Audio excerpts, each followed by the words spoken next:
एक बार भगवान शिव ने पार्वती जी को उनके पूर्व जन्म का स्मरण कराने के उद्देश्य से इस व्रत के महात्म्य की कथा कही थी। श्री भोलेशंकर बोले, हे गौरी, पर्वतराज हिमालय पर स्थित गंगा के तट पर तुमने अपनी बाल्यावस्था में 12 वर्षों तक अधोमुखी होकर घोर तप किया था। इतनी अवधि तुमने अन्न न खाकर पेड़ों के सूखे पत्ते चबाकर व्यतीत किए। माघ की विकराल शीतलता में तुमने निरंतर जल में प्रवेश करके तप किया। वैशाख की जला देने वाली गर्मी में तुमने पंचाग्नि से शरीर को तपाया। श्रावण की मूसलधार वर्षा में खुले आसमान के नीचे बिना अन्नजल ग्रहण किए समय व्यतीत किया। तुम्हारे पिता तुम्हारी कष्ट साध्य तपस्या को देखकर बड़े दुखी होते थे। उन्हें बड़ा क्लेश होता था। तब एक दिन तुम्हारी तपस्या तथा पिता के क्लेश को देखकर नारद जी तुम्हारे घर पधारे। तुम्हारे पिता ने हृदय से अतिथि सत्कार करके उनके आने का कारण पूछा। नारद जी ने कहा, गिरिराज, मैं भगवान विष्णु के भेजने पर यहाँ उपस्थित हुआ हूँ। आपकी कन्या ने बड़ा कठोर तप किया है। इससे प्रसन्न होकर वे आपकी सुपुत्री से विवाह करना चाहते हैं। इस संदर्भ में आपकी राय जानना चाहता हूँ। नारद जी की बात सुनकर गिरिराज गदगद हो उठे। उनके तो जैसे सारे क्लेश ही दूर हो गए। प्रसन्नचित होकर वे बोले, श्रीमान, यदि स्वयं विष्णु मेरी कन्या का वरण करना चाहते हैं तो भला मुझे क्या आपत्ति हो सकती है। वे तो साक्षात ब्रह्मा हैं। हे महर्षि, यह तो हर पिता की इच्छा होती है कि उसकी पुत्री सुख संपदा से युक्त पति के घर की लक्ष्मी बने। पिता की सार्थकता इसी में है कि पति के घर जाकर उसकी पुत्री पिता के घर से अधिक सुखी रहे। तुम्हारे पिता की स्वीकृति पाकर नारद जी विष्णु के पास गए और उनसे तुम्हारे ब्याह के निश्चित होने का समाचार सुनाया। मगर इस विवाह संबंध की बात जब तुम्हारे कान में पड़ी तो तुम्हारे दुख का ठिकाना न रहा।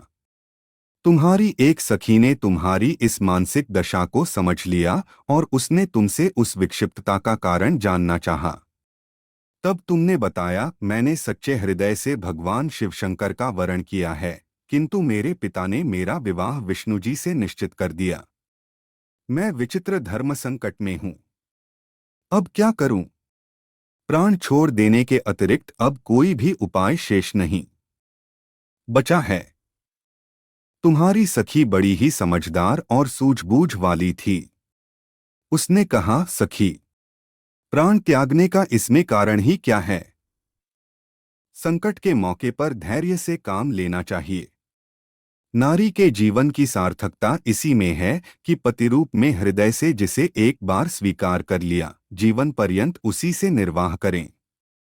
सच्ची आस्था और एक निष्ठा के समक्ष तो ईश्वर को भी समर्पण करना पड़ता है।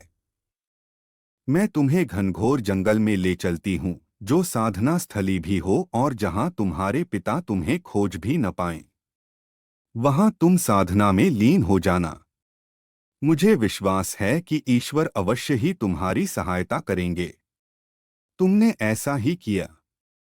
तुम्हारे पिता तुम्हें घर पर न पाकर बड़े दुखी तथा चिंतित हुए। वे सोचने लगे कि तुम जाने कहाँ चली गई। मैं विष्णु जी से उसका विवाह करने का प्रण कर चुका हूँ। यदि भगवान विष्णु बारात लेकर आ गए और कन्या घर पर न हुई तो बड़ा अपमान होगा। मैं तो कहीं मुंह दिखाने के योग्य भी नहीं रहूंगा। यही सब सोचकर गिरिराज ने जोर शोर से तुम्हारी खोज शुरू करवा दी। इधर तुम्हारी खोज होती रही और उधर तुम अपनी सखी के साथ नदी के तट पर एक गुफा में मेरी आराधना में लीन थीं। भाद्रपद शुक्ल तृतीया को हस्त नक्षत्र था। उस दिन तुमने रेत के शिवलिंग का निर्माण करके व्रत किया। रात भर मेरी स्तुति के गीत गाकर जागीं। तुम्हारी इस कष्ट साध्य तपस्या के प्रभाव से मेरा आसन डोलने लगा। मेरी समाधि टूट गई।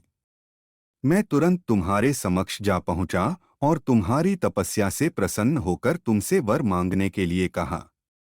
तब अपनी तपस्या के फलस्वरूप मुझे अपने समक्ष पाकर तुमने कहा, मैं हृदय से आपको पति के रूप में वरण कर चुकी हूँ। यदि आप सचमुच मेरी तपस्या से प्रसन्न होकर आप यहाँ पधारे हैं तो मुझे अपनी अर्धांगिनी के रूप में स्वीकार कर लीजिए। तब मैं तथास्तु कहकर कैलाश पर्वत पर लौट आया। प्रातः होते ही तुमने पूजा की समस्त सामग्री को नदी में प्रवाहित करके अपनी सहेली सहित व्रत का पारणा किया। उसी समय अपने मित्र बंधु व दरबारियों सहित गिरिराज तुम्हें खोजते खोजते वहां आ पहुंचे और तुम्हारी इस कष्ट साध्य तपस्या का कारण तथा उद्देश्य पूछा। उस समय तुम्हारी दशा को देखकर गिरिराज अत्यधिक दुखी हुए और पीड़ा के कारण उनकी आंखों में आंसू उमड़ आए थे। तुमने उनके आंसू पोंछते हुए विनम्र स्वर में कहा, पिताजी, मैंने अपने जीवन का अधिकांश समय कठोर तपस्या में बिताया है। मेरी इस तपस्या का उद्देश्य केवल यही था कि मैं महादेव को पति के रूप में पाना चाहती थी। आज मैं अपनी तपस्या की कसौटी पर खरी उतर चुकी हूँ। आप क्योंकि विष्णु जी से मेरा विवाह करने का निर्णय ले चुके थे, इसलिए मैं अपने आराध्य की खोज में घर छोड़कर चली आई। अब मैं आपके साथ इसी शर्त पर घर जाऊंगी कि आप मेरा विवाह विष्णु जी से न करके महादेव जी से करेंगे। गिरिराज मान गए और तुम्हें घर ले गए। कुछ समय के पश्चात शास्त्रोक्त विधि विधान पूर्वक उन्होंने हम दोनों को विवाह सूत्र में बांध दिया। हे पार्वती, भाद्रपद की शुक्ल तृतीया को तुमने मेरी आराधना करके जो व्रत किया था, उसी के फलस्वरूप मेरा तुमसे विवाह हो सका। इसका महत्व यह है कि मैं इस व्रत को करने वाली कुनारियों को मनोवांछित फल देता हूँ। इसलिए सौभाग्य की इच्छा करने वाली प्रत्येक युवती को यह व्रत पूरी एकनिष्ठा तथा आस्था से करना चाहिए।